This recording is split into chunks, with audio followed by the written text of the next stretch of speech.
try and get as many questions and answers recorded and up on our website for those of colleagues who can't participate tonight and may want this information. And if there is anything that we don't manage to cover tonight that we gather in the questions, then what we'll attempt to do is do an FAQ after this event so that you've all got some answers to those questions at that stage. So hopefully that's okay with everybody. And we'll kick off with one of the questions that we received in advance. And this is really around the situation where you've got a child who is in your class and who is self-isolating or shielding. The question has come back and has been asked, how much work should you give to that child when they are working from home? Nicola, would you want to start us off with that one? Thanks, Anne. Yes, I can. Just what I do, Anne, can I check the 4 questions that I've got that have been submitted? They look to me very similar in substance. Are we just rolling the 4 of those up by any chance? Yeah, we can do that, and that help us get through it further. I wondered if it might. So just for everybody, each of these questions was really regarding a similar issue of if you've got a child shielding or self-isolating, and how can you provide work for them while you're at your maximum class contact time. And I think the tenor of the questions, it looks rather to me as if it's kind of been left to the teacher to figure that out. And I could be wrong about that.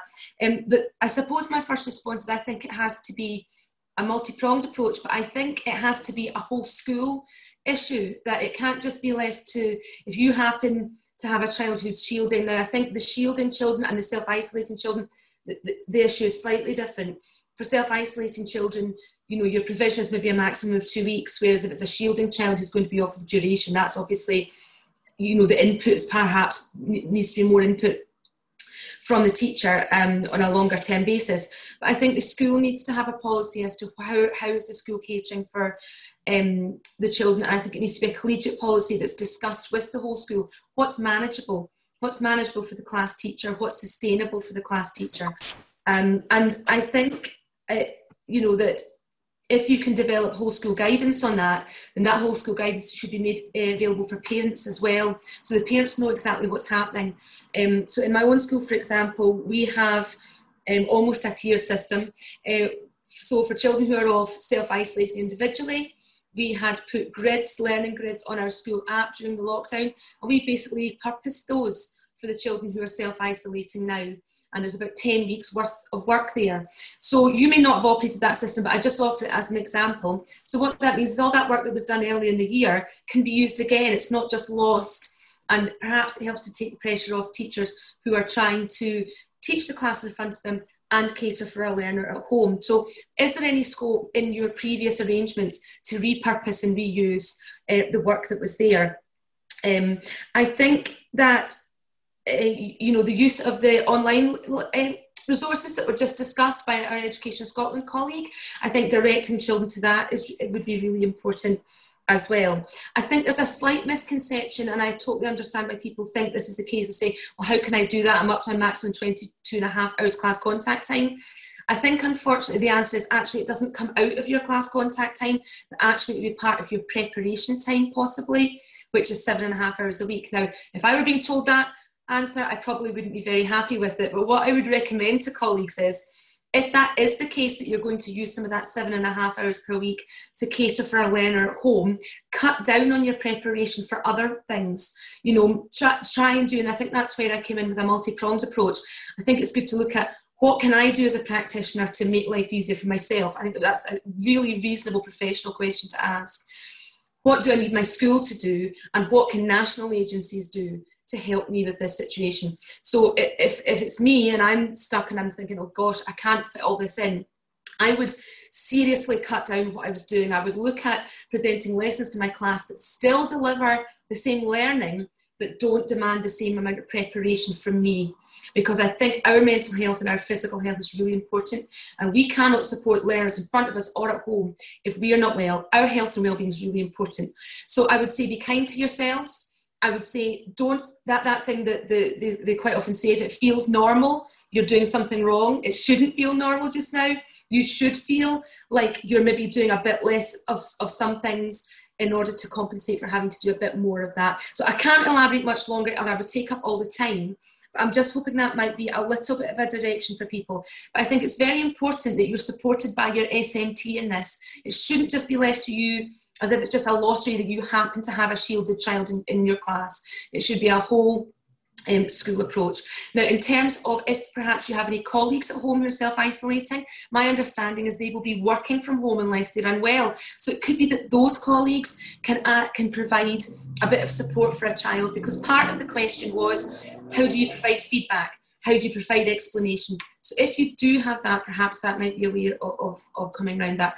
I can't offer a magic wand, but I'm just hoping that some of those suggestions might help the colleagues that have posed these questions. And failing that, if you don't feel that you've got an answer that helps you, contact your local association secretary for specific advice for your school. Sorry, Anne, if that was a bit long. Not too long at all, Nicola. Thanks so much for that comprehensive run through of it all. I wonder if Scott, Jenny or Jodie want to add anything to that? Hi Anne, it's Jodie. I would just kind of add to what Nicola was saying. The local authority I work for, we have a central team as well, a pedagogy team, who have created, we use Microsoft, so we've got Microsoft Teams. We have a resource in the CLPL channel where people can upload resources that they've created. So that can be used too. So like Nicola's talking about, like the learning grids that you've made previously, if you have those learning grids, you can share those on the channel, then teachers from other schools can access them. So it's not even just looking at a school approach, it's looking at the whole authority. So we're sharing resources across the authority. So there's that. We also, obviously not just now the absence rates are rising and things, but before, when we did have kind of extra COVID teachers, they were preparing learning grids and on home learning things that were then stored on this channel. So we have a little bit of a bank that's almost there that you can use as well. I would also recommend making use of the online tools that you would use in class anyway. Any apps or things that you would normally use, or interventions, sometimes you can use, they could be accessed at home as well. So they would be something that I would suggest using. Thanks, Jodie. That's really helpful and really good to hear what's happening in other authorities as well. Scott or Jenny, did you want to say anything from Education Scotland? And it's Scott here. It's just to come back to the Scotland Learns resources that are online, that have been developed over the past, well, since lockdown. And there's a range of resources here that cover both literacy, numeracy, health and wellbeing and cross-curricular themes, right through from early level through to second level. And if you sign up to there's a newsfeed that comes out every 2 weeks, and it gives you an overview of what the different learning activities are. So there's 3 that are published, there's 6 that are published for each level each week, every fortnight. And that's continuing right through and up until March at the moment. And there'll be an overview in the next newsletter that'll give you an update of what the planned coverage is between January and March as well. But you can also look back and refer to other lessons and activities that are there. And the way that they're designed is really to focus in on children that are in your settings or in your schools, but also it's focusing in on children who may be self-isolating. So there's that balance in terms of the activities that are there. So that resource is available freely for teachers as well. That's great. Thanks very much, Scott. And I think I would just add to that from the EIS perspective as well, that during the lockdown period, we developed the Rainbow resources, and they're still on our website. So there's a range of resources from early level all the way through to the end of primary, but there are also secondary resources as well. And they're a range of interdisciplinary resources that you might want to tap into if you're looking for something else as another source. So we'll make sure that we put the link to those available at that stage as well. Nicola, you wanted to say? Sorry, Anne, yes, it's a quick request. I see our Education Scotland colleagues are really helpfully putting useful links into the chat, but it's not always easy to extract that from the chat, and then when we hang up, we lose those links. And I just wondered if they would mind perhaps emailing those to the EIS, and the EIS could put them out to everybody that's on this call. And if you were already going to do that, then my apologies. Thanks, Anne. That's okay, Nicola. No, we will collate all of those and we'll make them available to you so that you've got those issues. And I think just finally on workload, the one thing I would say is, because I know that this is something that I'm hearing from a lot of members are the concerns around the workload issues. And as Nicola said, it's making the distinction between class contact time and the 35-hour working week. But if you consistently find that you are working in excess of 35 hours, then record that, start taking a note of those hours and start raising that through with your senior management colleagues to look at those issues, because it may be that it's necessary to have a workload audit or something of that sort as well to look at what needs to be done and what are the priorities for that setting. So I hope that's been helpful to the person who sent in the raft of questions earlier on today. I don't know if we've had any other questions in the chat from members as yet. Is there? Oh, yeah, we have. Pauline's indicated there's one other question that we've got, so if we can move to that one.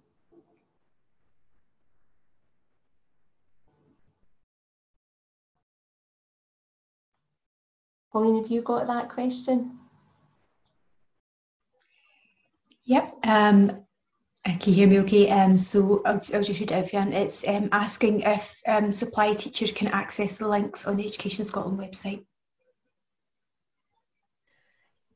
Yeah, so all the links that I've shared in the main room as well as this one are publicly available, so everybody can access everything. We've made it as open as we possibly can for you. And again, you can sign up with the Scotland Learns link that's there as well. So. Thanks very much, Jenny. So hopefully that's of help there. There's a range of resources, and I say if you're on this call, we'll make sure that you're supported and get those after this event. I wonder if any other colleagues have any other questions that they would want to raise with panel members at this stage.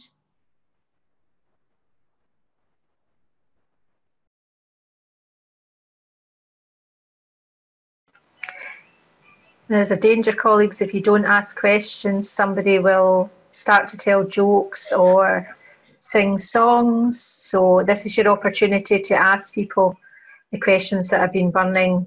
And please don't ever think that there's a daft question, because your colleagues are all sitting there thinking, I wish I could ask this question, but I'm too shy. Hi there, can I ask a question? This is Agnes. I had sent through some questions. Can you hear me okay? Can you hear me okay? Yep, we've got you fine, Agnes. I sent through some questions this morning. You'd asked about fully class committed. What provisions or expectations are there for pupils who cannot access home learning due to poor Wi-Fi or internet service, laptops, etc.? In our school, that's not a problem for getting the children access to laptops. But for some children, internet access is difficult. And we had a visiting teacher today, and she said that she's seeing this in different schools that she's going into. So I thought I would clarify that for her. Thanks very much, Agnes. No, that's a really good question, and something that obviously was referred to a number of times throughout the presentations as well. Can I ask Nicola to come in maybe in relation to that answer? Hi, thanks, Agnes. That's a really important question, and unfortunately I'm not coming in with the definitive answer on it, but I think unfortunately that will be rather widespread, and we do talk about that quite a lot in terms of our poverty work in the union. The tech poverty is a real issue. So you could have the device, but how are you affording the Wi-Fi, the broadband, electricity? And we know that poverty is manifesting itself in a lot of households, and not necessarily the most obvious ones. So I think that is an issue. I think when it comes to that, it may be a case of us going back to a more analogue existence, where you're perhaps providing paper copies and so on for families. In my own school, that's the kind of thing we've been doing. So if, for example, they have a family member who's not self-isolating, who could come to the school and pick up copies of work, or even posting, giving it to office staff, getting the office staff to post it out. We had envisaged, if we got large numbers of children self-isolating, that what we would start to do is just send a daughter home with all the children, and that's what we've done now. so that they all have sort of some resources at home that they can work with. But I think it is back to some old-fashioned methodology, actually. So I think that's where, if the danger with having a provision that's too all singing, all dancing, it's hard to send us a paper copy home of that. So it's catering for I think it's kind of catering for your most vulnerable with your entire offer, so that your offer to your whole school community doesn't just cater for the children who have got tech access, but caters for everybody. But sometimes going back to those old-fashioned methods now, again, that would need to be a whole school approach where it's the practicalities of that are discussed.